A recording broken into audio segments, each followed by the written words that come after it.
ओम नमः शिवाय। ओम नमः शिवाय। ओम नमः शिवाय। ओम नमः शिवाय।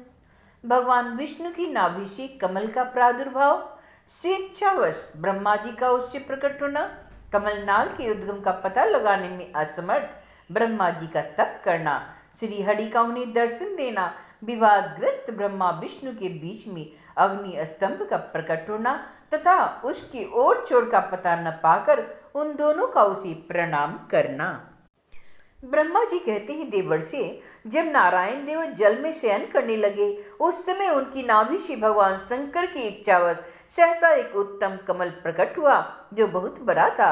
उसमें असंख्य नाल दंडल थे। उसकी कांति कनेर के फूल के समान पीले रंग की थी तथा उसकी लंबाई और ऊंचाई भी अनंत योजन थी। वह कमल करोड़ों सूर्य के समान प्रकाशित हो रहा था। सुंदर होने के साथ ही संपूर्ण तत्वों से युक्त था और अत्यंत अद्भुत, परम रमणीय, दर्शन के योग्य तथा सबसे उत्तम था। तत्पश्चात कल्याणकारी परमेश्वर शाम सदाशिव ने पूर्वत प्रयत्न करके मुझे अपने दाहिने अंग से उत्पन्न किया। हे मुने, उन महेश्वर ने मुझे तुरंत ही अपनी माया से मोहित करके नारायण देव के नाभि कमल में डाल दिया और लीला पूर्वक मुझे वहां से प्रकट किया। इस प्रकार उस कमल से पुत्र के रूप में मुझ हिरण्यगर्भ का जन्म हुआ। मेरे 4 मुख हुए और शरीर की कांति लाल हुई। मेरे मस्तक त्रिपुंड की रेखा से अंकित थे।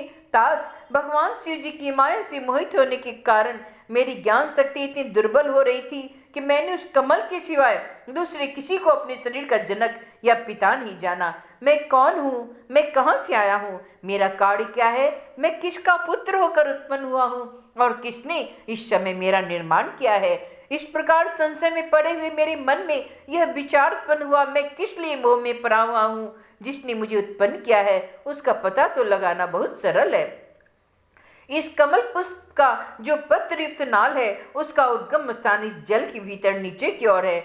जिसने मुझे उत्पन्न किया है वह पुरुष भी वही होगा, इसमें संशय नहीं। ऐसा निश्चय करके मैंने अपने को कमल से नीचे उतारा। हे मुने, मैंने उस कमल के एक नाल में गया और सैकड़ों वर्षों तक वहां भ्रमण करता रहा, किंतु कहीं भी उस कमल के उद्गम का उत्तम स्थान मुझे मिला ही नहीं। तब पुनः संशय में पड़कर मैं इस कमल पुष्प पर जाने की उत्सुक हुआ और नाल के मार्ग से उस कमल पर चढ़ने लगा। इस तरह बहुत ऊपर जाने पर भी मैं उस कमल के कोष को न पा सका। इस दशा में मैं और भी मोहित हो उठा।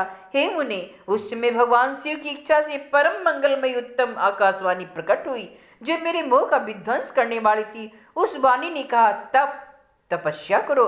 उस आकाशवाणी को सुनकर मैंने अपने जन्मदाता पिता का दर्शन करने के लिए उस समय पुनः प्रयत्न पूर्वक 12 वर्षों तक घोर तपस्या की।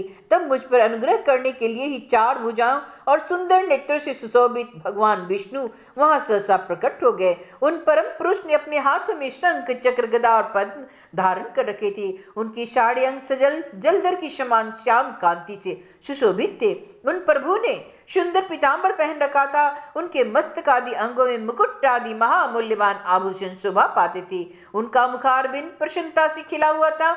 मैं उनकी छवि पर मोहित हो रहा था। वे मुझे करोड़ों कामदेवों के समान मनोहर दिखाई दिए। उनका यह अत्यंत सुंदर रूप देखकर मुझे बड़ा आश्चर्य हुआ। वे सांवली और सुनहरी आभा से उद्भासित हो रहे थे। उस समय उन सत्य स्वरूप सर्वात्मा 4 भुजा धारण करने वाले महाबाहु नारायण देव को वहां उस रूप में अपने साथ अपने सामने देखकर मुझे बड़ा हर्ष हो रहा था। तदंतर उन नारायण देव के साथ मेरी बातचीत आरंभ हुई। भगवान शिव की लीला से हम दोनों में विवाद कुछ छिड़ गया। इसी समय हम लोगों के बीच में एक महान अग्नि स्तंभ ज्योतिर्मय लिंग प्रकट हुआ। मैंने और श्री विष्णु ने क्रमशः ऊपर और नीचे जाकर उसके आदि अंत का पता लगाने के लिए बड़ा प्रयत्न किया, परंतु हमें कहीं भी उसका ओर छोर नहीं मिला। मैं थक कर ऊपर से नीचे लौट आया और भगवान विष्णु भी इसी तरह नीचे से ऊपर आकर मुझसे मिले। हम दोनों ही शिव की माया से मोहित हो रहे थे। श्री हरि ने मेरे साथ आगे पीछे और अगल बगल से परमेश्वर शिव को प्रणाम किया। फिर वे सोचने लगे, यह क्या वस्तु है? इसके स्वरूप का निर्देश क्यों नहीं किया जा सकता? क्योंकि न तो इसका कोई नाम है और न ही इसका कर्म ही है। लिंग रहित तत्व ही यहाँ लिंग भाव को प्राप्त हो गया। ध्यान मार्ग में भी इसके स्वरूप का कुछ पता नहीं चलता। इसके बाद मैं और श्री हरि दोनों ने अपने चित्त को स्वस्थ करके उस अग्नि स्तंभ को प्रणाम करना आरंभ किया। हम दोनों बोले, हे महाप्रभु, हम आपके स्वरूप को नहीं जानते। आप जो कोई भी क्यों न हो, आपको हमारा नमस्कार है।